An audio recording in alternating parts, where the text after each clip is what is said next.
भारत माता की। भारत माता की। उत्तराखंड के राज्यपाल लेफ्टिनेंट जनरल सेवानिवृत्त गुरमीत सिंह जी, युवा, ऊर्जावान और उत्साही मुख्यमंत्री मेरे मित्र श्री पुष्कर सिंह धामी जी, केंद्रीय मंत्रिमंडल के मेरे सहयोगी श्री मनसुख मांडविया जी, श्री अजय भट्ट जी, उत्तराखंड विधानसभा के स्पीकर श्री प्रेमचंद अग्रवाल जी, उत्तराखंड सरकार में मंत्री और आज उनका जन्मदिन भी है डॉक्टर धन सिंह रावत जी, उनको जन्मदिन की बहुत बहुत बधाई। देश के अनेक स्थानों से जुड़े राज्यों के मुख्यमंत्रीगण, लेफ्टिनेंट गवर्नर्स, राज्यों के अन्य मंत्रीगण, सांसद और विधायकगण और मेरे प्यारे भाइयों और बहनों, ये देवभूमि ऋषियों की तपोस्थली रही है। योग नगरी के रूप में ये विश्व के लोगों को आकर्षित करती रही है। मां गंगा के समीप हम सभी को उनका आशीर्वाद मिल रहा है। आज से नवरात्र का पावन पर्व भी शुरू हो रहा है। आज प्रथम दिन मां शैलपुत्री की पूजा होती है। मां शैलपुत्री हिमालय पुत्री है और आज के दिन मेरा यहां होना, यहां आकर इस मिट्टी को प्रणाम करना, हिमालय की इस पवित्र धरती को प्रणाम करना, इससे बड़ा जीवन में कौन सा धन्य भाव हो सकता है। और मैं आज जब उत्तराखंड आया हूं तो एक विशेष रूप से भी बधाई देना चाहता हूं, क्योंकि इस बार टोक्यो ओलंपिक में ये देवभूमि ने भी अपना झंडा गाड़ दिया है और इसलिए आप सब अभिनंदन के अधिकारी हैं। उत्तराखंड की दिव्य धरा ने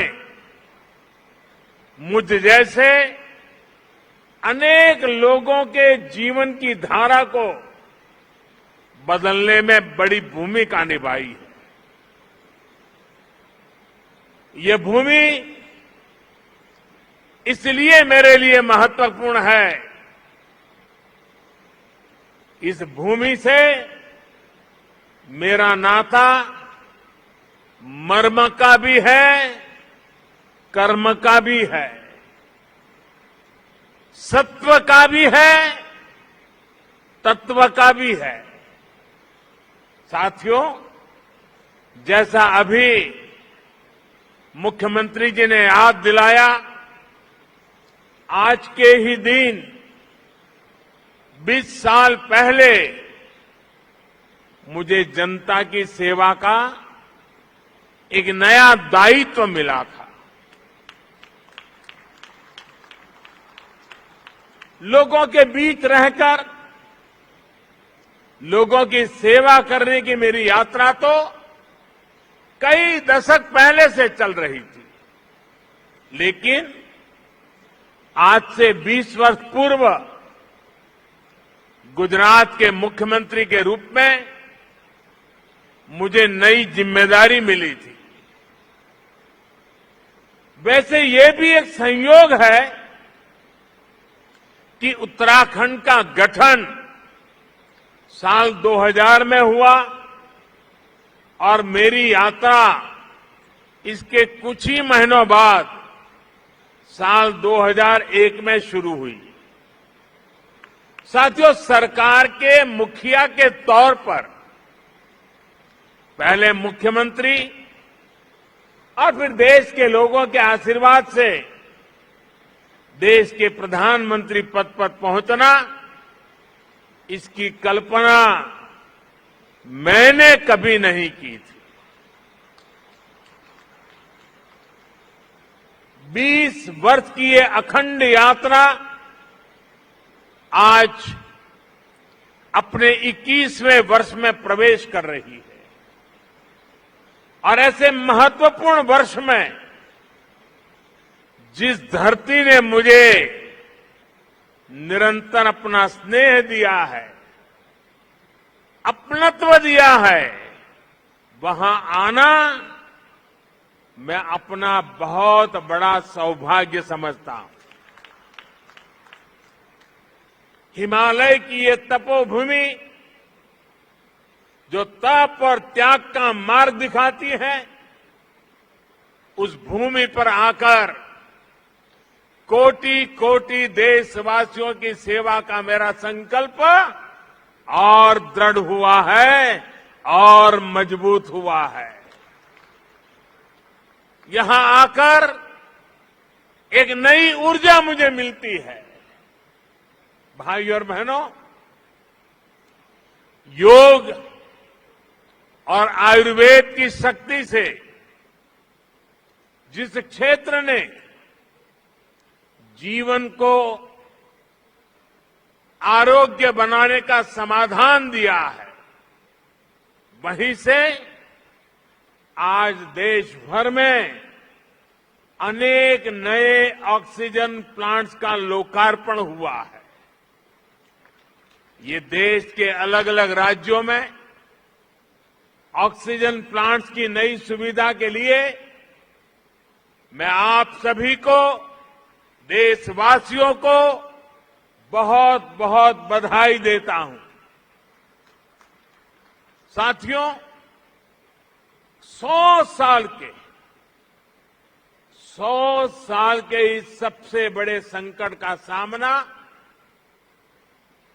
हम भारतीय जिस बहादुरी से कर रहे हैं, ये दुनिया बहुत बारीकी से देख रही है। कोरोना से लड़ाई के लिए इतने कम समय में भारत ने जो सुविधाएं तैयार की, वो हमारे देश के सामर्थ्य को दिखाता है। सिर्फ एक टेस्टिंग लैब से करीब 3000 टेस्टिंग लैब का नेटवर्क बनना, मास्क और किट्स के आयात के प्रारंभ हमारी जिंदगी आज निर्यातक बनने का सफर तेजी से पार कर रही है। देश के दूर दराज वाले इलाकों में भी नए वेंटिलेटर्स की सुविधाएं, made in India corona vaccine का तेजी से और बड़ी मात्रा में निर्माण, दुनिया का सबसे बड़ा और सबसे तेज टीकाकरण अभियान भारत ने जो कर दिखाया, वो हमारी संकल्प शक्ति, हमारे सेवा भाव, हमारी एकजुटता का प्रतीक है। भाइयों और बहनों, भारत की कोरोना से लड़ाई के लिए एक बड़ी चुनौती हमारी जनसंख्या तो थी ही, भारत का विविध भूगोल भी बड़ी चुनौती रहा है। ऑक्सीजन की सप्लाई से लेकर वैक्सीन तक ये दोनों चुनौतियां देश के सामने आती रही, निरंतर आती रही। देश इनसे कैसे लड़ा, ये जानना, ये समझना हर देशवासी के लिए बहुत जरूरी है। साथियों, सामान्य दिनों में भारत में एक दिन में 900 metric ton liquid medical oxygen का प्रोडक्शन होता था। डिमांड बढ़ते ही भारत ने मेडिकल ऑक्सीजन का प्रोडक्शन 10 गुना से भी ज्यादा बढ़ाया। ये दुनिया के किसी भी देश के लिए अकल्पनीय लक्ष्य था, लेकिन भारत ने इसे हासिल करके दिखाया। साथियों, यहां उपस्थित कई महानुभाव इस बात से परिचित है कि ऑक्सीजन के प्रोडक्शन के साथ ही उसका ट्रांसपोर्टेशन भी कितनी बड़ी चुनौती होता है। ऑक्सीजन ऐसे ही किसी टैंकर में नहीं ले जाया जा सकता। इसके लिए खास टैंकर चाहिए होता है। भारत में ऑक्सीजन प्रोडक्शन का काम सबसे ज्यादा पूर्वी भारत में होता है, लेकिन मुश्किल ये कि जरूरत सबसे अधिक उत्तर और पश्चिम भारत में पड़ी। भाइयों और बहनों, लॉजिस्टिक्स की इतनी चुनौतियों से जूझते हुए देश ने युद्ध स्तर पर काम किया। देश और दुनिया में दिन रात जहां से भी संभव हो वहां से oxygen plants, oxygen tanker arrange किए गए, स्पेशल ऑक्सीजन ट्रेन चलाई गई, खाली टैंकरों को तेजी से पहुंचाने के लिए वायुसेना के विमान लगाए गए, प्रोडक्शन बढ़ाने के लिए डीआरडीओ के माध्यम से तेजस फाइटर प्लेन की टेक्नोलॉजी को लगाया गया। पीएम केयर्स से देश में पीएसए ऑक्सीजन प्लांट लगाने पर काम तो तेज हुआ ही, 1 लाख से अधिक ऑक्सीजन कंसंट्रेटर के लिए पैसा भी दिया गया। साथियों, भविष्य में कोरोना से लड़ाई के लिए हमारी तैयारी और पुख्ता हो, इसके लिए देश भर में पीएसए ऑक्सीजन प्लांट का नेटवर्क तैयार हो रहा है। बीते कुछ महीनों में पीएम केयर्स द्वारा स्वीकृत 1150 से अधिक ऑक्सीजन प्लांट्स काम करना शुरू कर चुके हैं।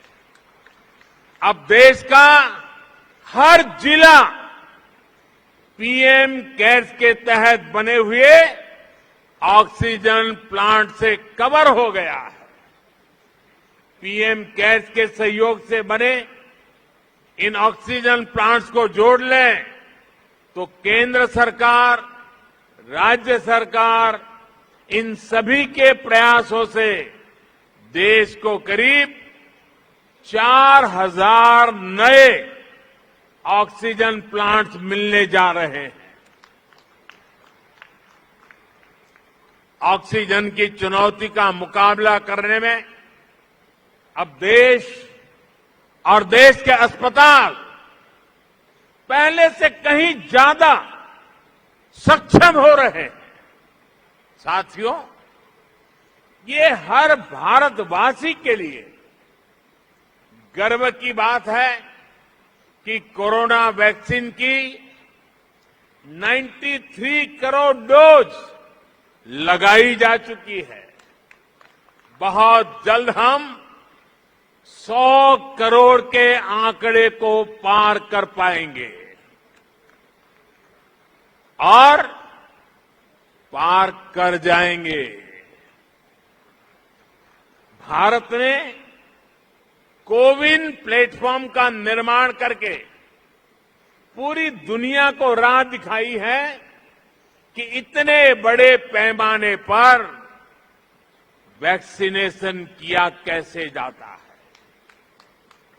पहाड़ हो या रेगिस्तान, जंगल हो या समंदर, 10 लोग हो या 10 लाख, हर क्षेत्र तक